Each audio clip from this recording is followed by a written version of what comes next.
শিক্ষা মন্ত্রণালয় অবগত হয় এবং শিক্ষা মন্ত্রণালয় অবগত হওয়ার পরে প্রেস ক্লাব প্রশাসনকে আমাদের এখান থেকে একটি প্রতিনিধি দল যাওয়ার জন্য বলা হয় এবং আমি স্পষ্ট ভাষায় জানিয়ে দিয়েছিলাম আমি কোনো সচিব মহোদয়ের সাথে কথা বলতে রাজি না।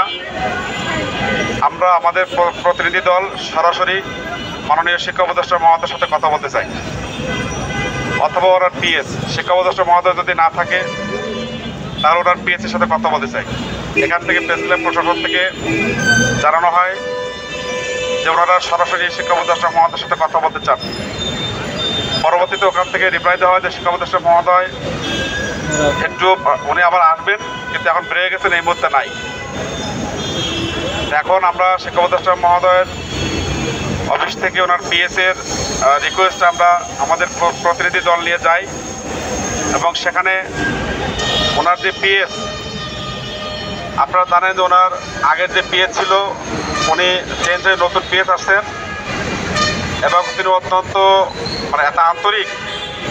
আপনারা যদি ওনার কথা শুনতেন তাহলে আরও 10 বছর কষ্ট করলেও বন্দি নিয়ে আপনার মনের সংশয় থাকতো না। আমরা যারা কথা বলেছিলাম উনি এই জিনিসটা খুবই বিরক্তি প্রকাশ করেছেন। উনি বলেছেন যে আমি তো শিক্ষা মন্ত্রণালয়ে আসলাম, এই শিক্ষা মন্ত্রণালয়ে জিনের আসর আছে এবং কিছু কিছু কর্মকর্তার মন মানসিকতা তো খারাপ। উনি নিজেই বলেছেন যে কিছু কিছু কর্মকর্তা কারো জিনিসটা হচ্ছে না, এটা খুব সহজ একটা জিনিস, কিন্তু হচ্ছে না কেন। উনি আমাদের চিঠিটা নিয়েছেন এবং আমার কাছে কার্ড দিয়েছেন। উনি আগামী 1 সপ্তাহের মধ্যে ওনার সাথে যোগাযোগ করতে বলেছেন।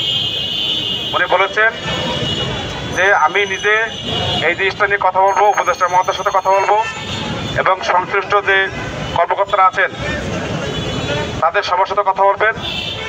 উনি বলেছেন আপনি 1 সপ্তাহের মধ্যে, আপনি 1 সপ্তাহ শেষে আপনি আমার সাথে কন্ট্যাক্ট করবেন, আপনি আমার সাথে যোগাযোগ করবেন।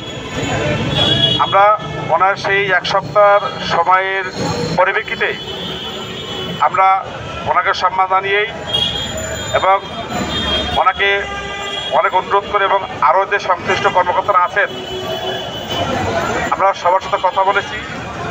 আমরা 6 জন ছিলাম এবং অন্যান্য কর্মকর্তাদের সাথে আমরা 6 জন কথা বলেছি এবং বাকি যে কর্মকর্তারা একসময় আমরা গেলে হয়তো বা নেগেটিভ কিছু কথা বলতেন, কিন্তু আজকে ওনারা খুবই পজিটিভ কথা বলেছেন।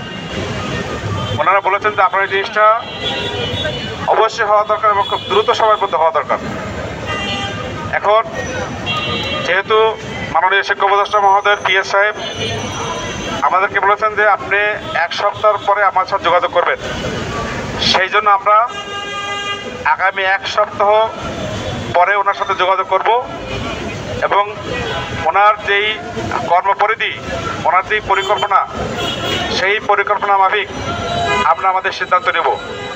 আজকের আপনারা যারা অনেক কষ্ট করে ত্যাগ স্বীকার করে এসেছেন, আজকে যেহেতু প্রতিষ্ঠান খোলা ছিল এবং অনেকেই অনেক কষ্ট করে এসেছেন, আপনাদের প্রতি অসীম কৃতজ্ঞতা জানাচ্ছি এবং মিডিয়ার যারা আছেন, প্রশাসন যারা আছেন আমাদেরকে সার্বিক সহযোগিতা করেছেন, সবাইকে আন্তরিক শুভেচ্ছা এবং অভিনন্দন জানাই।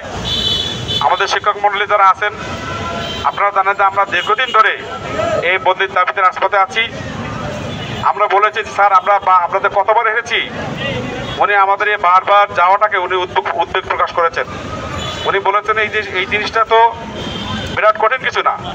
তাহলে এনটিআরসি এর চেয়ারম্যান সাহেবও ছিলেন এবং চেয়ারম্যান সাহেব উনি সচিব মিজানুর রহমান স্যার রুমে ছিলেন এবং সেখানেও কথা বলেছি এবং সবাই আগের যে সুর ছিল সেই সুরটা অনেক পরিবর্তন হয়েছে। অত ওনাদের সুরটা আমাদের পক্ষে এসেছে। ওনারা বলেছেন যে আমাদের এই জিনিসটা অবশ্য হতে হবে এবং দ্রুত সময়ের মধ্যে হতে হবে। এখন বন্দি ইনশাল্লাহ হবে।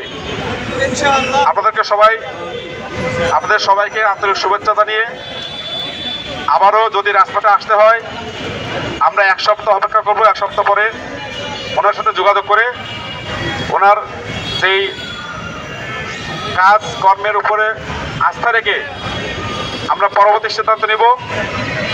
আপনারা আবারও আমাদের সাথে থাকবেন সেই প্রত্যাশায় সবাইকে ধন্যবাদ জানিয়ে শেষ করছি।